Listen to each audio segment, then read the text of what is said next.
Televisa presenta Televisa del Golfo, porque todos somos uno, presenta.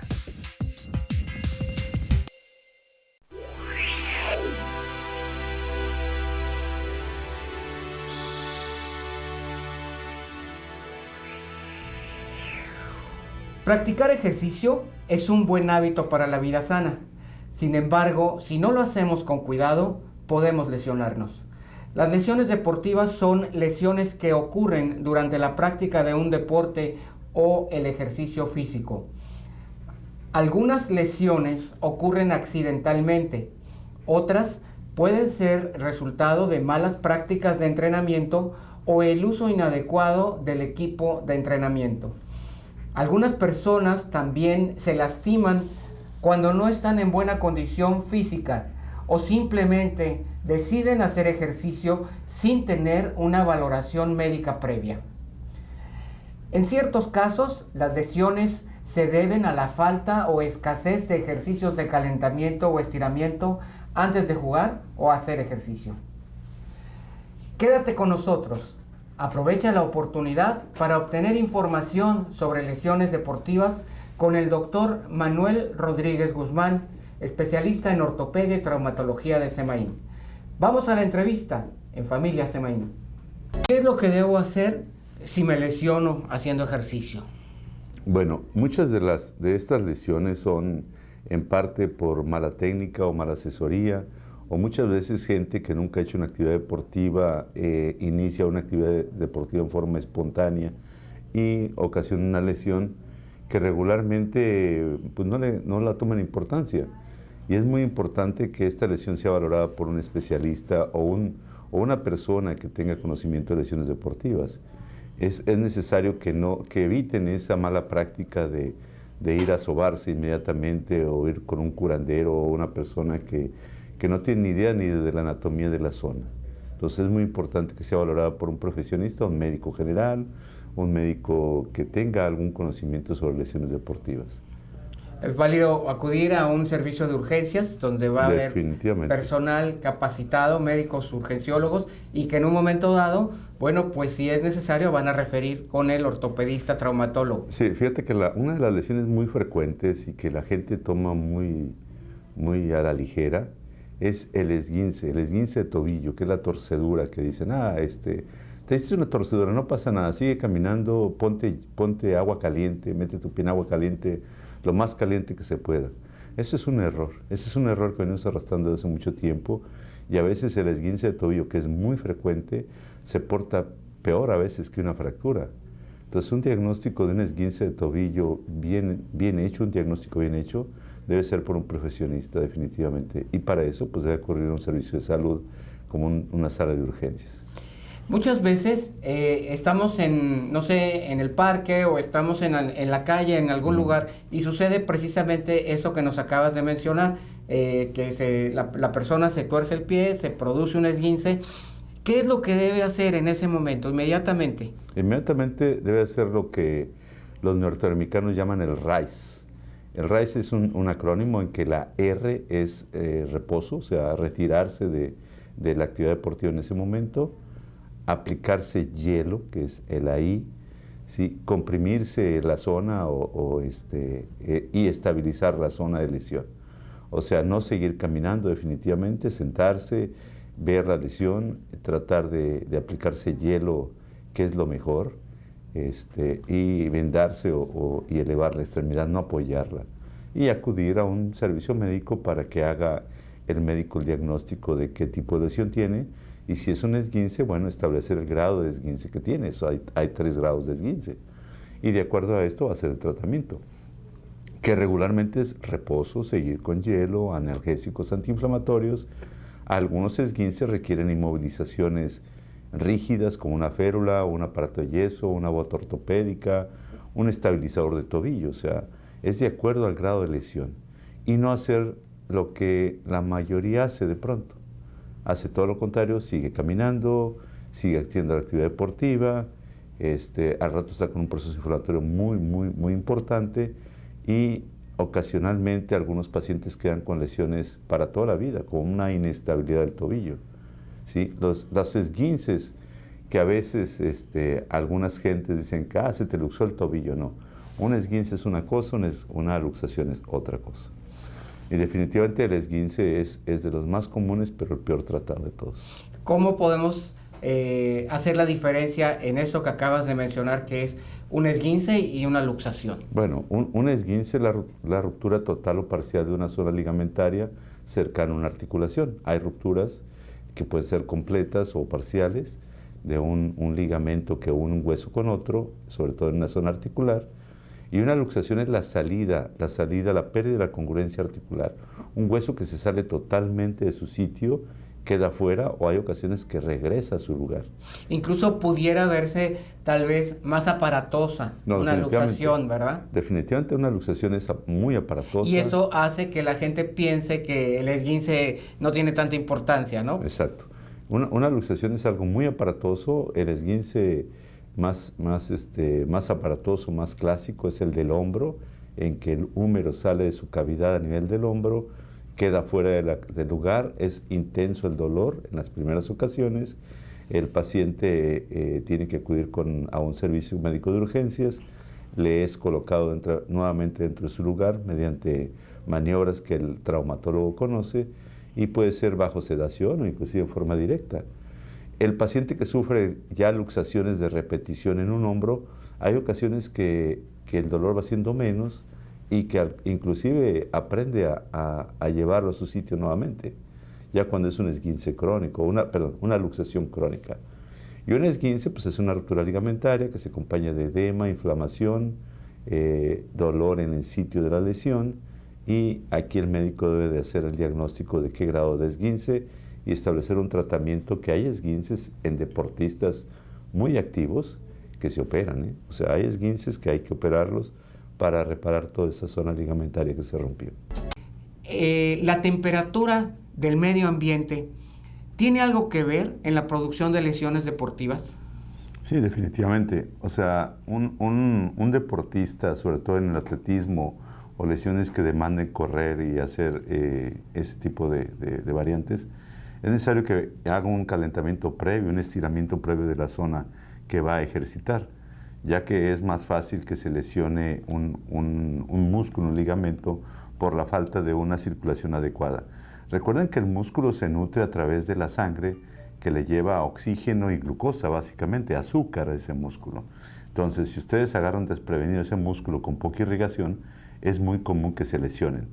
Pero también la temperatura ambiente, o sea, somos una ciudad con cambios de temperatura muy, muy radicales de pronto, pero muchas de las actividades se llevan a cabo durante el día, en que la temperatura oscila entre los 35 hasta 40 grados.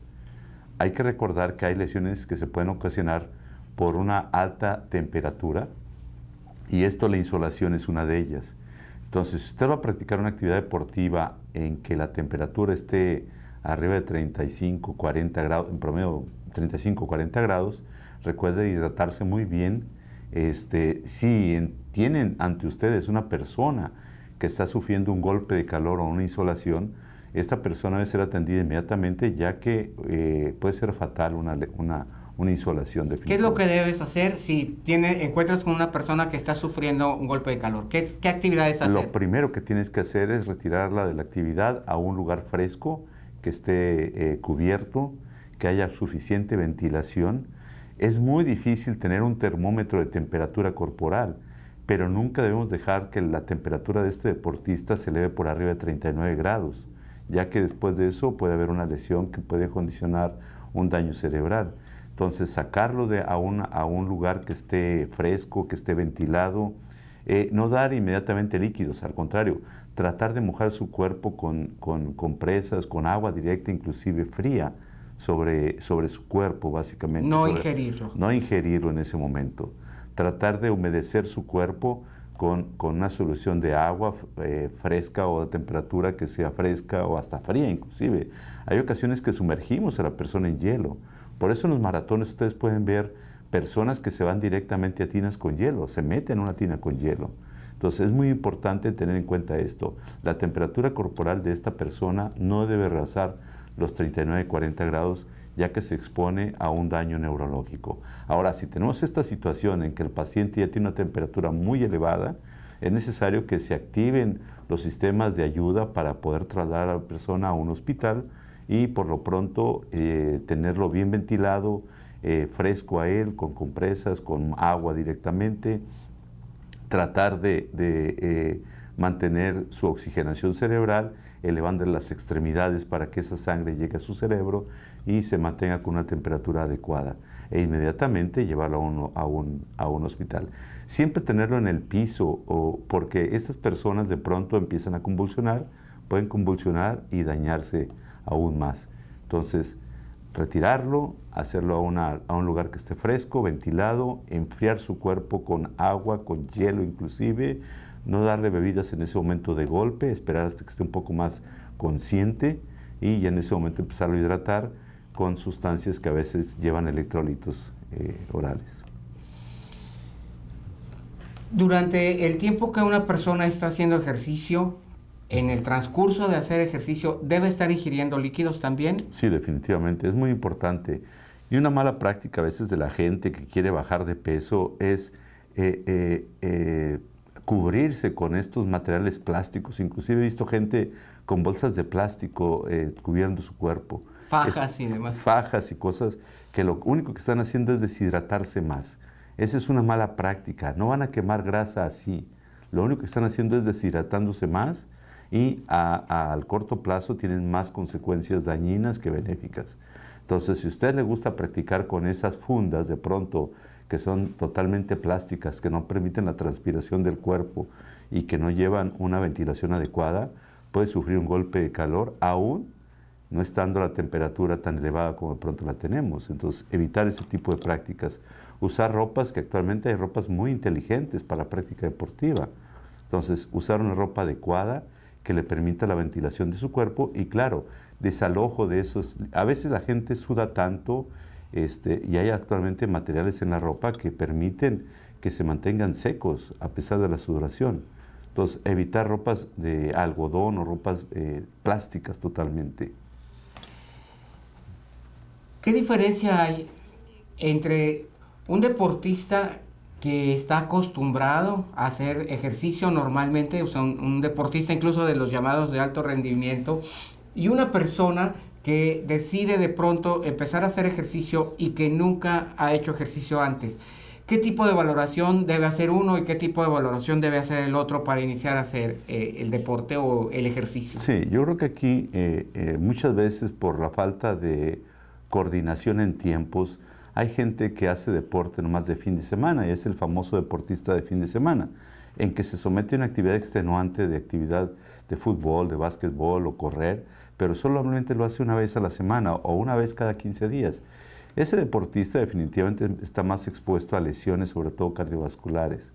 Es muy importante que una persona que va a iniciar una actividad deportiva, sobre todo si es un adulto y sobre todo si hay algún antecedente en la familia, no solamente que tenga la hipertensión o diabetes, pero si hay un antecedente importante en la familia de cardiopatías, es muy importante que se haga un check-up o una valoración cardiológica por su cardiólogo o su médico internista de cabecera, que le haga una valoración, que le haga un electrocardiograma, que le haga los parámetros básicos para saber si puede desarrollar una actividad deportiva extenuante y el médico debe orientarlo a qué actividad deportiva puede iniciar de acuerdo a su condición física. También en los niños en Estados Unidos tienen una regla, la Academia de Pediatría en Estados Unidos. Muchos de los niños que hacen actividad deportiva también hay ocasiones que pueden sufrir alguna lesión cardiológica y es muy importante que un niño que va a hacer actividad deportiva y que hay un antecedente o carga genética muy positiva en familia cardiológica, entonces es necesario que este niño sea valorado por su pediatra y que le oriente. Todos los niños pueden hacer actividad deportiva, ¿sí? Entonces es necesario que sea valorado también por su pediatra. ¿Cuáles serían las opciones de tratamiento para las lesiones deportivas? Ya hablamos de lo que se puede hacer exactamente en el momento de la lesión, pero una vez que llega el paciente con una lesión aguda, ¿cuál es el tratamiento? Y también cuando se trata de una lesión ya que ha pasado más tiempo, ¿cuál es el tratamiento que se debe hacer? Bueno, yo quiero repetirles lo del inicio. En toda actividad en que el paciente sufre una lesión traumática, puede ser en un tobillo, en un brazo, en cualquier zona, recuerden hacer el RICE, se lo repito, el RICE: reposar, aplicar hielo, comprimir la zona o estabilizarla y evitar el apoyo de esas zonas en caso de un pie, o en el caso de un brazo, inmovilizar esa zona. Después de eso, debe ser valorado por un médico para establecer qué tipo de lesión tuvo y las opciones de tratamiento. Bueno, hay pacientes que se van a ir con un médico que les establece un diagnóstico y después de eso, de un tiempo de reposo, analgésicos, lo va a pasar con un médico en rehabilitación para que esa lesión, después de un tiempo de reposo, se rehabilite. En la práctica deportiva hay muchas lesiones que pasan por un periodo de inactividad, de inmovilización, de reposo, después entran a una etapa de rehabilitación y al final entran a una etapa que les digo de adecuar su cuerpo a la actividad deportiva, o sea, hacer un entrenamiento para que esta persona no le vuelva a pasar. Entonces, en todas las lesiones deportivas, o en gran parte de las lesiones deportivas, es muy importante que el paciente sea enviado a un servicio de rehabilitación. ¿Cómo es el servicio de rehabilitación en Hospital Semaín?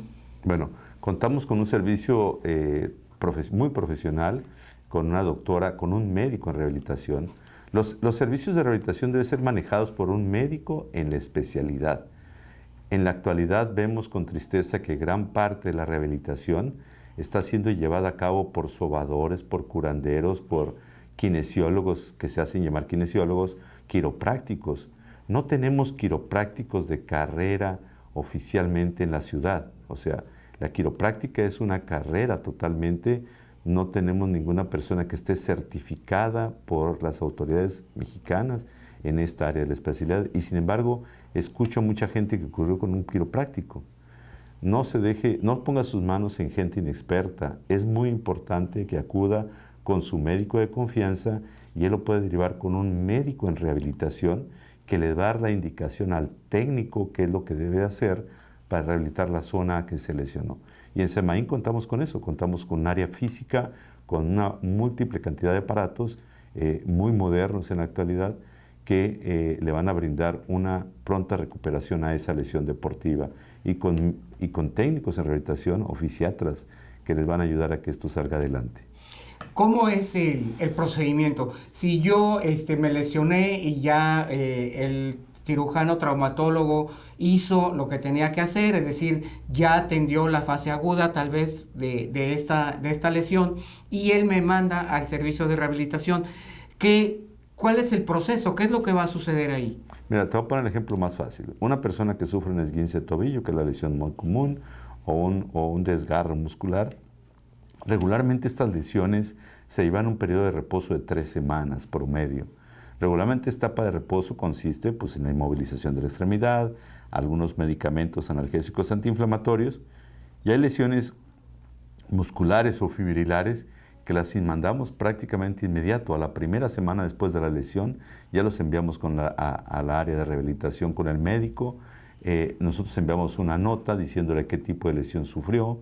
El médico en rehabilitación va a volver a interrogar al paciente, establece un diagnóstico conjunto con el médico en ortopedia e inician un tratamiento de acuerdo al tipo de lesión que sufrió. Es decir, no nada más es cuestión de llegar al área de rehabilitación y empezar a hacer las actividades que estén indicadas, sino que vamos a ser revisados nuevamente por un médico, que en este caso ya es el especialista en medicina física y rehabilitación, y junto con la información que le dio el ortopedista traumatólogo que lo refirió, van a establecer ya un plan de rehabilitación que puede llevar ¿cuántas sesiones? Sí, regularmente son bloques de 10 sesiones. Todas las unidades de rehabilitación que existen hacen un trabajo de 10 sesiones y luego hacen una valoración, y es muy frecuente que hagan otro bloque de 10 sesiones.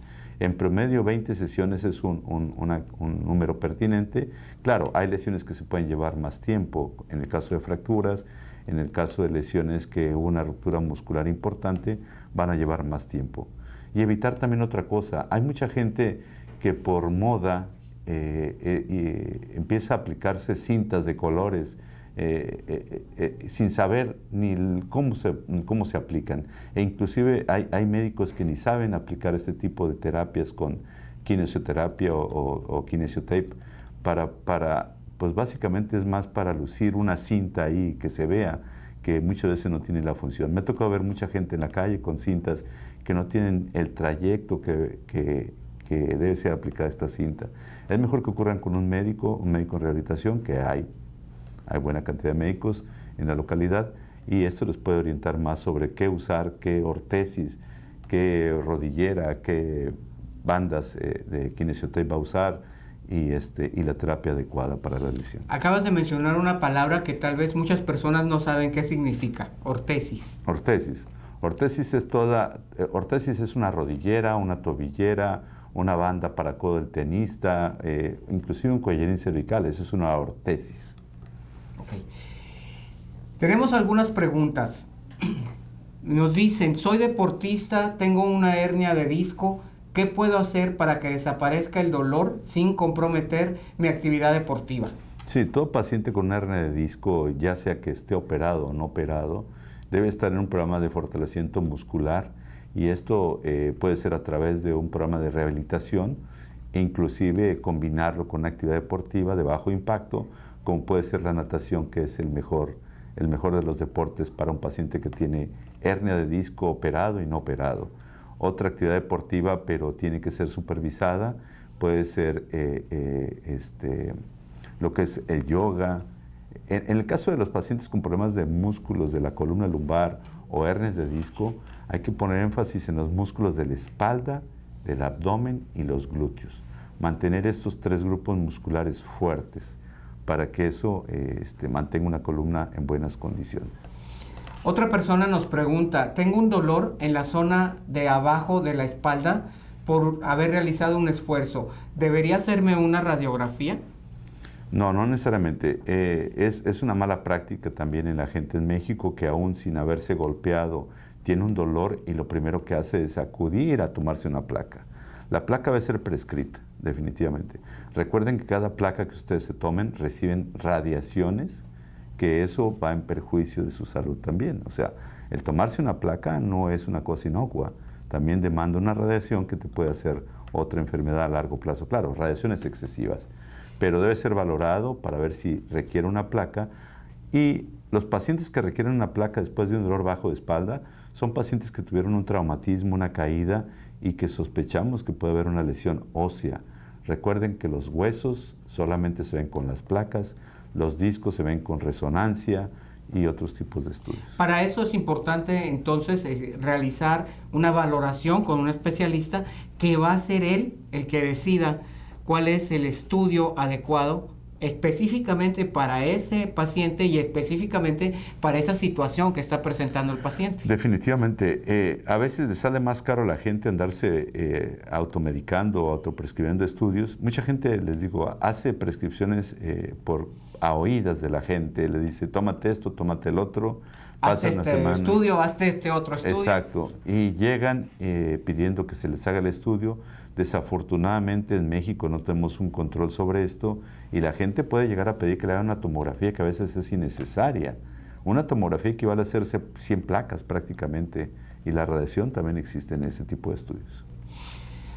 Otra persona más nos hace una pregunta, dice que si es efectivo usar un aparato de gimnasio pasiva para mejorar el estado muscular, y en qué casos se puede usar o en qué casos no se debe de usar. Ahorita que tomas este tema de los aparatos de gimnasia pasiva, nuestra televisión mexicana tiene una serie de anuncios en forma programada que te piden que compres el Body Crunch, que te compres esto y que te compres el otro y que vas a bajar de peso y que te vas a poner... que vas a hacer ejercicio sentado y moviéndote. No compren aparatos así porque lo están viendo. Hay mucha gente que estos aparatos los arrumba la primera semana. Es muy importante que ustedes hagan una actividad física de acuerdo a su capacidad física, que salgan a caminar, que hagan natación, que hagan ciclismo, que hagan yoga, que hagan tai chi. O sea, hay muchas actividades deportivas, pero la gente quiere algo fácil, quiere estar sentado y que se mueva solo su cuerpo. Eso no ayuda totalmente. Una última pregunta.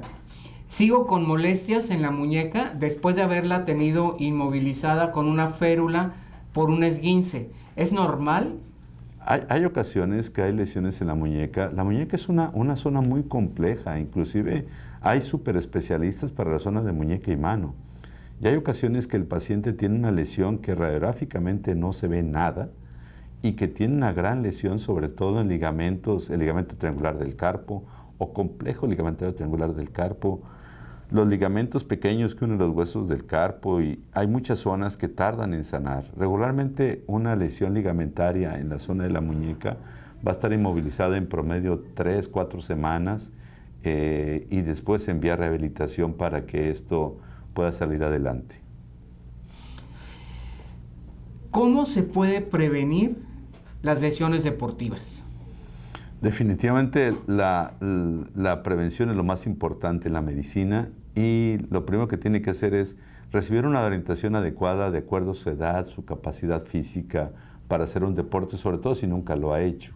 Entonces es muy importante que si ustedes van a hacer una actividad deportiva, no se dejen ir por el momento. Hay mucha gente que ahorita está entusiasmada con el ciclismo, nunca ha pedaleado una bicicleta, nunca se ha subido a una bicicleta, y en el primero o segundo día ya se cayó, ya se rompió un hombro, ya se rompió una mano. O sea, es muy importante que reciban la orientación adecuada y vean la capacidad que tienen para esa actividad deportiva. Eso sería lo primero. La segunda, si es una persona que ya tiene su edad, es muy importante que sea valorado cardiológicamente. Y tercero, usar la ropa o los aditamentos para la actividad deportiva que se va a hacer. En Tampico ya tenemos una gran cantidad de deportes, e inclusive me acabo de enterar que hay ya una práctica de rugby en el cultural, y que es una actividad que es muy buena. Definitivamente me gusta mucho el rugby, pero es una actividad que yo le digo, es así la actividad de los hombres, o sea, es mucho golpeo con poca protección. Entonces es muy importante que la gente que vaya a hacer una actividad de golpeo use casco, use los materiales adecuados para no lesionarse o lastimarse lo menos posible.